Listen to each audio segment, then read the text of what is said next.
Si me preguntan por una anécdota o un hecho que me recuerde el origen de por qué yo empecé a utilizar el abono que utilizo, sí que realmente hay una historia que marca un antes y un después, ¿no? Realmente el gran punto de inflexión. Mi historia con relación a los abonos, los fertilizantes, viene de mis conocimientos más o menos rudimentarios sobre este tema, que vienen del mundo de la horticultura.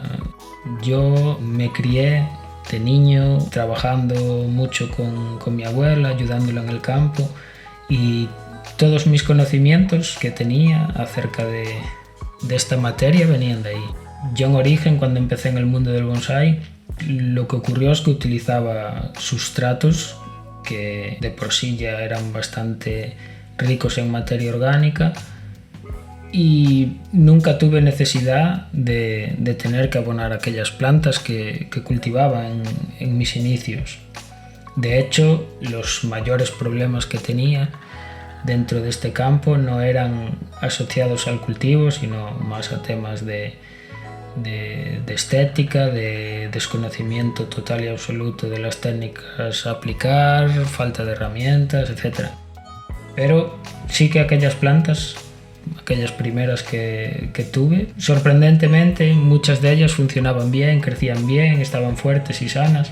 El problema empezó una vez que empecé a indagar, a leer, a intentar saber más sobre el mundo del bonsái, y es aquí donde volvemos a ese gran punto de inflexión, a esa anécdota que marcó el antes y el después. Consciente de que tenía que dar algo de alimento a mis plantas, yo cometí el error de utilizar unos granulitos mágicos azules que mi padre utilizaba para echarle al césped, y fue una experiencia tan mala y tan frustrante que a partir de ahí tomé la decisión de no volver a recurrir a ese tipo de fertilizantes. Obviamente estos productos se pueden utilizar siempre y cuando se respete la dosis, que es muy importante. Pero yo, dada la mala experiencia y un poco también motivado por mi visión, mi mentalidad, que es un poco más ecologista, tomé la decisión de que nunca más iba a abonar mis plantas con abonos químicos.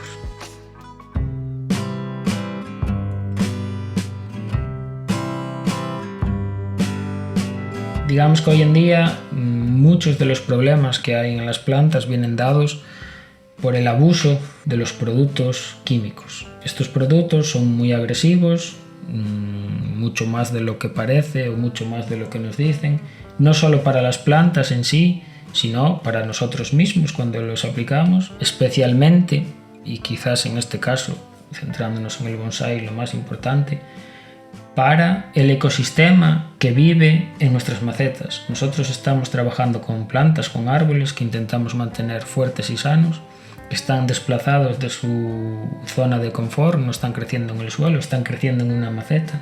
Todo esto hace que la situación sea más complicada que en su entorno natural.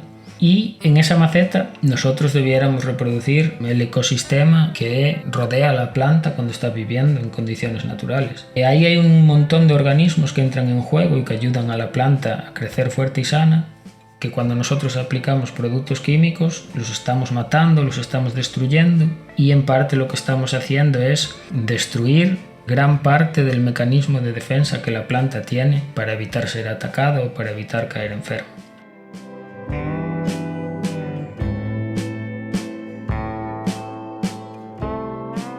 Dentro de este grupo de abonos orgánicos con los que trabajamos, lo que hacemos es que utilizamos dos tipos.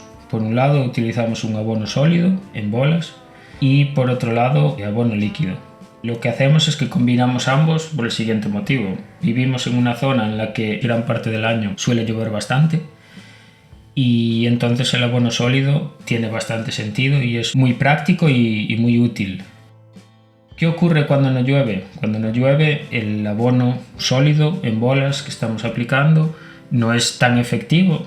Entonces, para optimizar lo que hacemos es combinarlo con otro abono que hacemos, que es líquido. De esta manera, cuando no llueve, aprovechamos para, por medio del riego, por fertirrigación, incorporar ese abono líquido al mismo tiempo que estamos regando. Entonces, de esta manera, lo que conseguimos es garantizar que a lo largo de toda la estación de crecimiento nuestras plantas están siendo abonadas. ¿Cómo están hechos esos abonos? El abono sólido está compuesto por compost que nosotros elaboramos propiamente a partir de restos vegetales de las podas, de los bonsáis o del jardín, y restos orgánicos de las comidas que se generan en el día a día en la vivienda. O sea que, en cierto modo, podemos decir que nuestras plantas comen lo mismo que nosotros comemos. Estos restos orgánicos son depositados en un compostero, esa materia se descompone y va formando el compost que posteriormente utilizamos. Cuando obtenemos ese compost, lo que hacemos es la parte madura dentro del compostero, la parte baja, la que ya está la materia compostada, la secamos, la cribamos, la partícula más fina la vamos a utilizar en conjunto con la parte sólida de un vermicompostero para hacer nuestras bolas de abono. Así que básicamente lleva la parte sólida del compost, la parte sólida del vermicompost, y luego añadimos otros ingredientes, mayormente restos de café, ceniza y algunos otros que varían en función de la época del año o necesidades específicas que tengamos en las diferentes plantas según su estado de desarrollo o el punto de madurez que tengan o no. Luego, por otra parte, tenemos el abono líquido y la procedencia es nuestro vermicompostero. Y con ayuda de las lombrices descomponer esa materia para ir formando por un lado vermicompost y por otro lado ácidos húmicos.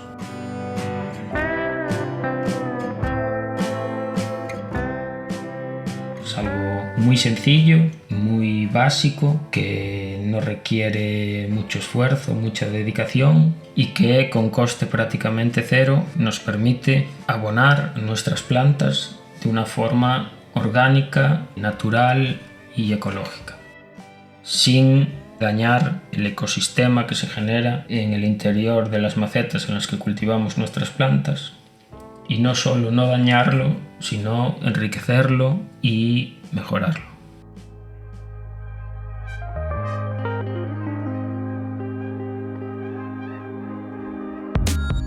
Mucha gente nos pregunta ¿por qué no vendemos este producto? Es muy difícil comercializarlo de una manera en la que se consiga mantener este producto que nosotros hacemos con el fin de que sea 100% orgánico y natural, sin que se pierda ese objetivo principal. Y eso es un poco lo que queremos evitar. Si se analiza todo fríamente, a veces compensa más dejarlo estar, pensar más en la autosuficiencia y en no enriquecerse a partir de querer comerciar una parte muy pequeñita de este asunto tan complejo como es el bonsái. Queremos fomentar la autosuficiencia, producir un producto a coste cero para nuestro uso propio y exclusivo, con la garantía de que ese producto que estamos creando sea completamente orgánico, natural y ecológico.